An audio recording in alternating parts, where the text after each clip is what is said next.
Hi all, welcome back to my channel Megha vlogs Kannada. ಹೇಗಿದ್ದೀರಾ ಎಲ್ಲರೂ ಚೆನ್ನಾಗಿದ್ದೀರಾ ಅಂತ ತಿಳ್ಕೊಂಡಿದ್ದೀನಿ.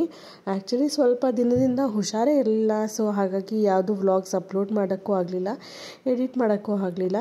ಇವತ್ತು ನಾವು ಒಂದು ಫಂಕ್ಷನಿಗೆ ಹೋಗ್ತಾ ಇದ್ದೀವಿ. ಅಮ್ಮ ಇದ್ದಾರಲ್ಲ, ನಮ್ಮ ಅತ್ತೆ ಅವರ ಅಕ್ಕನ ಮೊಮ್ಮಗನ ಫಂಕ್ಷನ್ ಅಂದರೆ ಮದುವೆ.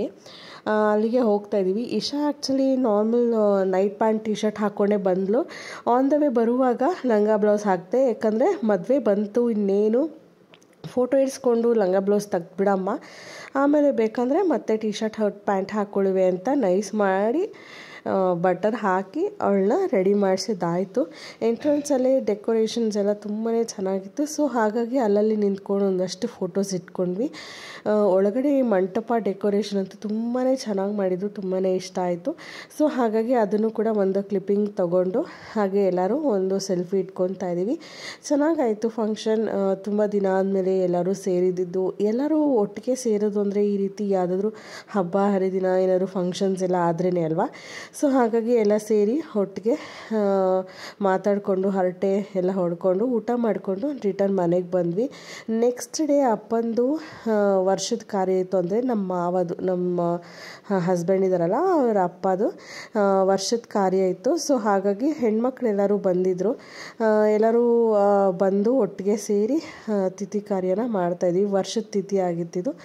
ಸೊ ಹಾಗಾಗಿ ಎಲ್ಲ ಅರೇಂಜ್ಮೆಂಟ್ಸ್ ಎಲ್ಲ ಮಾಡಿಕೊಂಡು ಅಡುಗೆ ಎಲ್ಲ ಬೆಳಗ್ಗೆನೇ ಮಾಡಿದ್ವಿ. ಅಡುಗೆ ಎಲ್ಲ ಮಾಡಿಟ್ಕೊಂಡು ಅಪ್ಪಗೆ ಫೋಟೋಗೆ ಹೂವು ಎಲ್ಲ ಹಾಕಿ ಪೂಜೆ ಮಾಡಿಕೊಂಡು ಬಟ್ಟೆ ಎಲ್ಲ ಇಡ್ತೀವಿ. ವರ್ಷದ ತಿಥಿಗೆ ಹಣ್ಣು ಅಡುಗೆ ಎಲ್ಲ ಇಲ್ಲೇ ಫೋಟೋ ಮುಂದೆನೇ ಇಟ್ಟು ಪೂಜೆ ಮಾಡ್ಕೊಂಡು ಬರ್ತೀವಿ.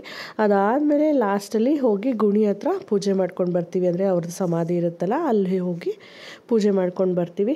ಸಿಂಪಲಾಗೆ ಮಾಡಿದ್ವಿ, ಯಾರಿಗೂ ಏನು ಜಾಸ್ತಿ ಏನು ಹೇಳೋಕ್ಕೆ ಹೋಗಿಲ್ಲ. ಜಸ್ಟ್ ನಮ್ಮ ಮನೆಯವರು, ನಮ್ಮ ಹೆಣ್ಮಕ್ಳು, ನಮ್ಮ ಡ್ಯಾಡಿ ಬಂದಿದ್ದರು ಅಷ್ಟೇ. ಇಷ್ಟು ಜನಕ್ಕೆ ಮಾತ್ರ ಹೇಳ್ಕೊಂಡು ಸಿಂಪಲ್ಲಾಗಿ ಫಂಕ್ಷನ್ನ ಮುಗಿಸ್ಕೊಂಡ್ವಿ. ಫಂಕ್ಷನ್ ಏನಿಲ್ಲ, ಸಿಂಪಲ್ಲಾಗಿ ಅಪ್ಪಗೆ ಪೂಜೆ ಮಾಡ್ಕೊಂಡು ಮುಗಿಸ್ಕೊಂಡ್ವಿ. ನಾನು, ನಮ್ಮ ಮನೆಯವರು, ನನ್ನ ಮಗಳು, ಅಮ್ಮ ಇಷ್ಟು ಜನ ಫಸ್ಟು ಪೂಜೆ ಮಾಡಿಬಿಟ್ವಿ. ಅದಾದಮೇಲೆ ನಮ್ಮ ಹೆಣ್ಮಕ್ಳು ಎಲ್ಲ ಏನಿದ್ದಾರೆ ಎಲ್ಲರೂ ಬಂದು ಕಡ್ಡಿ ಹಚ್ಚಿ ಸಾಂಬ್ರಾಣಿ ಹಾಕಿ ಪೂಜೆ ಮಾಡಿಕೊಂಡು ಎಲ್ಲರೂ ಪೂಜೆ ಮುಗಿಸ್ಕೊಂಡ್ವಿ. ಕಾರ್ಯ ಎಲ್ಲ ತುಂಬಾ ಚೆನ್ನಾಗಾಯಿತು. ನಾವು ವರ್ಷದ ತಿಥಿಗೆ ಅರ್ಚಕರನ್ನ ಏನೂ ಕರೆಯೋಕ್ಕೆ ಹೋಗಲ್ಲ, ಏನು ಪೂಜೆ ಏನೂ ಮಾಡ್ಸೋಕ್ಕೆ ಹೋಗಲ್ಲ. ಸಿಂಪಲ್ಲಾಗಿ ಇದೇ ರೀತಿ ಫೋಟೋ ಇಟ್ಟು ಅವ್ರ ಮುಂದೆ ಒಂದು ಬಿಂದಿಗೆನಲ್ಲಿ ನೀರಿಟ್ಟು ಅದ್ರ ಮೇಲೆ ಬಟ್ಟೆ ಇಟ್ಟು ಹಣ್ಣು ಹಂಪಲು ಇಟ್ಟು ಕಾಯಿ ಹೊಡೆದು ಪೂಜೆ ಮಾಡ್ಕೊಳ್ತೀವಿ ಅಷ್ಟೇ. ಸಿಂಪಲಾಗಿಯೇ ಪೂಜೆ ಎಲ್ಲ ಮುಗಿಸ್ಕೊಂಡ್ವಿ. ಪೂಜೆ ಎಲ್ಲ ಚೆನ್ನಾಗಾಯಿತು. ಅಡುಗೆ ಎಲ್ಲ ಚೆನ್ನಾಗಿ ಮಾಡಿದ್ವಿ. ವಡೆ, ಪಾಯಸ, ಮುದ್ದೆ, ಕಾಳುಡಿ ಸಾರು, ಕೋಸಂಬರಿ, ಒಂದು 2-3 ಥರ ಪಲ್ಯ, ಹಪ್ಪಳ, ಇಷ್ಟೇ ಸಿಂಪಲ್ಲಾಗಿ ಅಡುಗೆ ಕೂಡ ಮಾಡ್ಕೊಂಡಿದ್ವಿ. ಎಲ್ಲ ಆಯಿತು, ಚೆನ್ನಾಗಿತ್ತು. ಎಲ್ಲರೂ ಪೂಜೆ ಮಾಡ್ಕೊಂಡು ಬಂದು ಹಾಗೆ ಬಾಗಿಲು ಹಾಕ್ಕೊಂಡು ಹೋಗಿ ಗುಣಿ ಹತ್ರ ಹೋಗಿ ಪೂಜೆ ಮಾಡ್ಕೊಂಡು ಬಂದು ಅದಾದ ನಂತರ ನಾವು ಊಟ ಎಲ್ಲ ಮಾಡ್ಕೊಂಡ್ವಿ. ವಾಯ್ಸ್ ಅಂತೂ ತುಂಬಾ ಹಾಳಾಗೋಗಿದೆ. ಎಷ್ಟು ಕೋಲ್ಡು, ಈ ವೆದರ್ ಚೇಂಜ್ಗೆ, ಕ್ಲೈಮೆಟಿಕ್ ಚೇಂಜ್ ಅದು ಸಾಲದು ಅಂತ ಫಂಕ್ಷನ್ಸ್ ಬೇರೆ ಹಿಂದಿನ ದಿನ ಫಂಕ್ಷನ್ಸ್, ಒಂದೊಂದು ಸತಿ ಒಂದೇ ದಿನಕ್ಕೆ 2-3 ಫಂಕ್ಷನ್ಸ್ ಅಟೆಂಡ್ ಮಾಡಿ ಅಲ್ಲಿ ಇಲ್ಲಿ ವಾಟರ್ ಚೇಂಜಸ್, ಹಾಗೆ ಫುಡ್ಡು, ಕ್ಲೈಮೇಟು, ಡಸ್ಟಲ್ಲಿ ಎಲ್ಲ ಓಡಾಡಿ ತುಂಬಾ ಆರೋಗ್ಯ ಸಮಸ್ಯೆ ಹೆಚ್ಚಾಗ್ಬಿಟ್ಟಿದೆ. ನಮ್ಮ ಮನೇಲಿ ಒಬ್ಬರು ತಪ್ಪಿದ್ರೆ ಒಬ್ಬರು ಹುಷಾರು ತಪ್ತಿದ್ದೀವಿ. ನಮ್ಮ ಮನೆಯವರಾಗಿರ್ಬೋದು, ನಾನಾಗಿರ್ಬೋದು, ಮಗಳಾಗಿರ್ಬೋದು, ಅಮ್ಮ ಒಬ್ಬರೇ ಒಂಥರ ಇಮ್ಯುನಿಟಿ ಬೂಸ್ಟರ್ ಥರ ಪಾಪ ಆರೋಗ್ಯವಾಗಿರಲಿ, ನಾವು ಏನೋ ಕಣ್ಣು ಹಾಕೋದು ಬೇಡ. ಅಮ್ಮ ಒಬ್ಬರೇ ಹೇಳಬೇಕಂದ್ರೆ ಅವರೊಬ್ಬರೇ ಶಕ್ತಿಯಾಗಿರೋದು. ಇನ್ನು ನಾವು 3 ಜನನೂ ಒಂದೊಂದು ದಿನ ಒಬ್ಬೊಬ್ರು ಮಲಗ್ತಾ ಇದ್ದೀವಿ, ಅಷ್ಟು ಹೆಲ್ತ್ ಅಪ್ಸೆಟ್ ಆಗಿ. But still show must go on ಅಲ್ವಾ, ನಮ್ಮ ಲೈಫ್ ನಡಿಲೇಬೇಕು. ಹುಷಾರಿಲ್ಲ ಅಂತ ಮಲಗಿಬಿಟ್ರೆ ಮುಂದಿನ ಕಾರ್ಯಗಳೆಲ್ಲ ನೋಡ್ಕೊಳ್ಳೋದು ಯಾರು, ಏನು ಮಾಡೋಕ್ಕಾಗುತ್ತೆ. ಫಂಕ್ಷನ್ಸ್ ಎಲ್ಲ ಅಟೆಂಡ್ ಮಾಡಲೇಬೇಕು, ಮನೆಯಲ್ಲೂ ಮಾಡೋದೆಲ್ಲ ಮಾಡಲೇಬೇಕು ಅಲ್ವಾ. ಹಾಗಾಗಿ ಹೋಗ್ತಾ ಇದೆ. ಒಂದು ಸ್ವಲ್ಪ ಬ್ರೇಕ್ ತೊಗೊಂಡಿದ್ದೀನಿ, but I will definitely come back. ಇದನ್ನೆಲ್ಲ ಕಮ್ ಬ್ಯಾಕ್ ಮಾಡಿಕೊಂಡು ಮತ್ತೆ ನಾನು ರೆಗ್ಯುಲರಾಗಿ ವೀಡಿಯೋಸ್ ಹಾಕಲಿಕ್ಕೆ ಟ್ರೈ ಮಾಡ್ತೀನಿ. ಬಿಡ್ಲಿಕ್ಕಾಗಲ್ಲ, ಯಾಕಂದರೆ ಒಂದು ಸತಿ ಡಿಟರ್ಮಿನೇಷನ್, ಒಳ್ಳೆ ಸ್ಟ್ರಾಂಗ್ ಡಿಟರ್ಮಿನೇಷನ್ ಮಾಡಿಕೊಂಡು ಸ್ಟಾರ್ಟ್ ಮಾಡಿರೋ ಈ ಒಂದು ಕಾರ್ಯ ಮುಂದುವರಿಸಲೇಬೇಕು ಅಂತ ಯಾವತ್ತೂ ಅಷ್ಟೇ ಬಿಡಲ್ಲ ವೀಡಿಯೋಸ್ ಮಾಡೋದು ಏನೂ. ಬಟ್ ಸ್ಟಿಲ್ ಒಂದೊಂದು ಸತಿ ಈ ರೀತಿ ಹೆಲ್ತ್ ಅಪ್ಸೆಟ್ ಆದಾಗ ಅಥವಾ ಕೆಲವು ಏನಾದರೂ ಅಡಚಣೆಗಳು ಬಂದಾಗ 1-2 ದಿನ ಬ್ರೇಕ್ ಆಗ್ಬೋದೇ ಹೊರತು ವೀಡಿಯೋಸ್ ಹಾಕೋದಂತೂ ಸ್ಟಾಪ್ ಆಗಲ್ಲ. ಆ್ಯಕ್ಚುಲಿ ಈ ಮಧ್ಯ ನಾನು ಇನ್ನೊಂದೇನೋ ಕಲ್ತ್ಕೊಳ್ತಾ ಇದ್ದೀನಿ.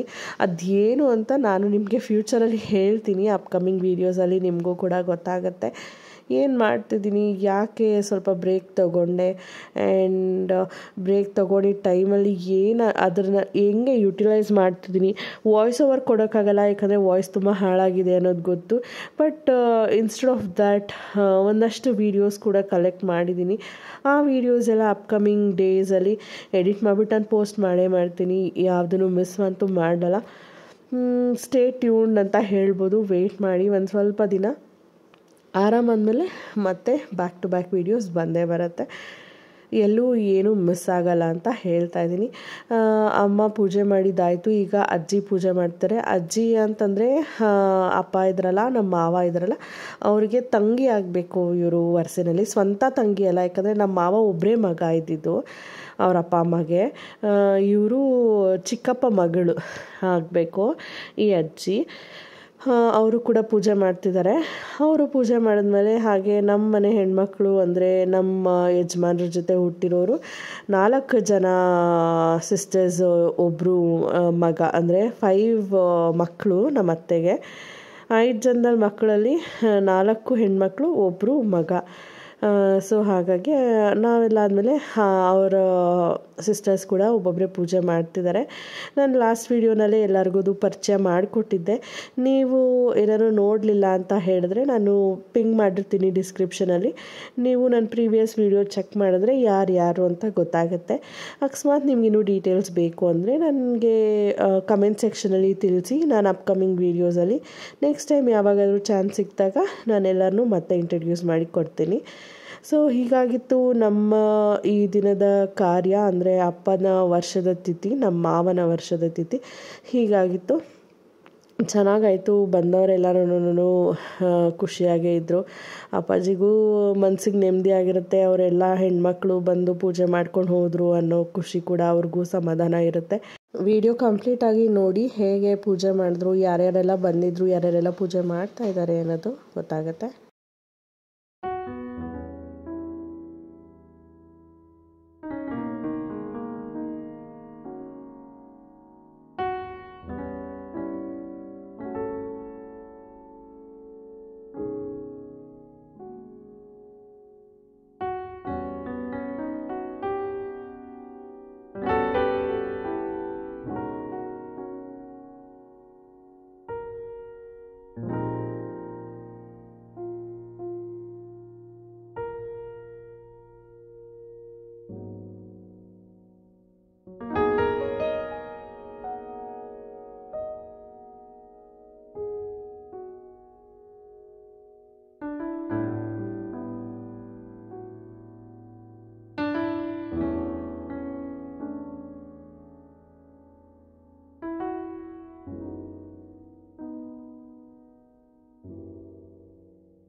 ಈಗ ಮನೆಯಲ್ಲೆಲ್ಲ ಪೂಜೆ ಎಲ್ಲ ಆಯಿತು.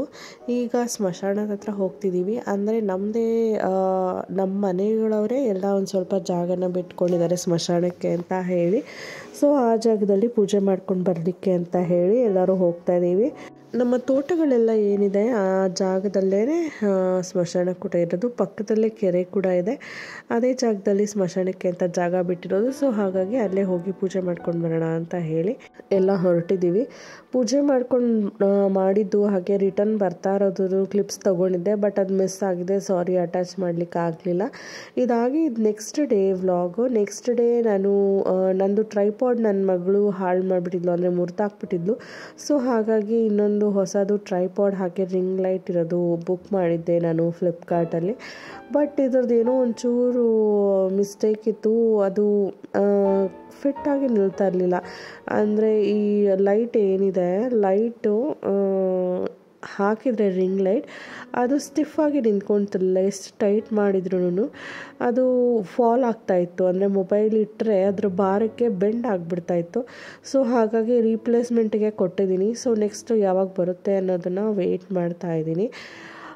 ಇದಾಗಿತ್ತು ಇಷ್ಟು ದಿನದ ವ್ಲಾಗ್. 3 days ವ್ಲಾಗ್ನ ಕಂಬೈನ್ ಮಾಡಿಬಿಟ್ಟು ಹಾಕಿದ್ದೀನಿ ನಾನು. ಸೀರಿಯಸ್ಲಿ ನಿಜವಾಗ್ಲೂ ಹುಷಾರಿಲ್ಲ. ಸೊ ಜಾಸ್ತಿ ವ್ಲಾಗ್ಸ್ ಮಾಡ್ಕೊಳ್ಳೋಕ್ಕೂ ಆಗಲಿಲ್ಲ, ಶೂಟ್ ಮಾಡಲಿಕ್ಕೂ ಆಗಲಿಲ್ಲ.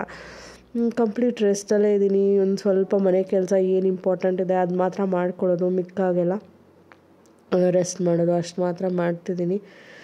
1-2 ದಿನ ಆರಾಮಾದಮೇಲೆ ಮತ್ತೆ ನಾನು ವ್ಲಾಗ್ಸ್ನ ಸ್ಟಾರ್ಟ್ ಮಾಡ್ತೀನಿ ಅಂತ ಹೇಳ್ತಾ ಈ ವ್ಲಾಗ್ನ ಇಲ್ಲಿಗೆ ಮುಗಿಸ್ತಾ ಇದ್ದೀನಿ. ಈ ವಿಡಿಯೋ ಇಷ್ಟ ಆಗಿದರೆ ನೀವು ಲೈಕ್ ಮಾಡಿ, ಹಾಗೆ ಶೇರ್ ಮಾಡಿ ನಿಮ್ಮ ಫ್ರೆಂಡ್ಸ್ ಆ್ಯಂಡ್ ಫ್ಯಾಮಿಲಿ ಜೊತೆ. ನೀವಿನ್ನೂ ನನ್ನ ಚಾನಲ್ಗೆ ಸಬ್ಸ್ಕ್ರೈಬ್ ಆಗದೆ ನೋಡ್ತಾ ಇದ್ದರೆ ಈ ಕೂಡಲೇ ಸಬ್ಸ್ಕ್ರೈಬ್ ಆಗಿ, ಪಕ್ಕದಲ್ಲಿರೋ ಬೆಲ್ ಐಕಾನ್ ಒತ್ತೋದ್ರಿಂದ ನನ್ನ ನೆಕ್ಸ್ಟ್ ವಿಡಿಯೋ ನೋಟಿಫಿಕೇಷನ್ ಕೂಡ ನಿಮಗೆ ಸಿಗುತ್ತೆ. ಮುಂದಿನ ವಿಡಿಯೋದಲ್ಲಿ ಇನ್ನಷ್ಟು ಒಳ್ಳೆ ವಿಡಿಯೋಸ್ ಹಾಗೆ ಒಳ್ಳೆ ಇನ್ಫಾರ್ಮೇಷನ್ಸ್ ಜೊತೆ ನಾನು ನಿಮಗೆ ಸಿಗ್ತೀನಿ. ಅಲ್ಲಿವರೆಗೂ thank you so much for watching. Keep supporting me. ನಿಮ್ಮ ಸಪೋರ್ಟ್ ನನ್ನ ಮೇಲೆ ಹೆಚ್ಚಿರೋದ್ರಿಂದ ನಾನು ನೆಕ್ಸ್ಟ್ ಅಪ್ಕಮಿಂಗ್ ವೀಡಿಯೋಸಲ್ಲಿ ಹೆಚ್ಚು ಇನ್ಫಾರ್ಮೇಷನ್ಸ್ನ ನಿಮಗೆ ಕೊಡಲಿಕ್ಕಾಗತ್ತೆ ಅಂತ ಹೇಳ್ತಾ ಮುಂದಿನ ವೀಡಿಯೋದಲ್ಲಿ ಸಿಗ್ತೀನಿ. Thank you for watching. Take care.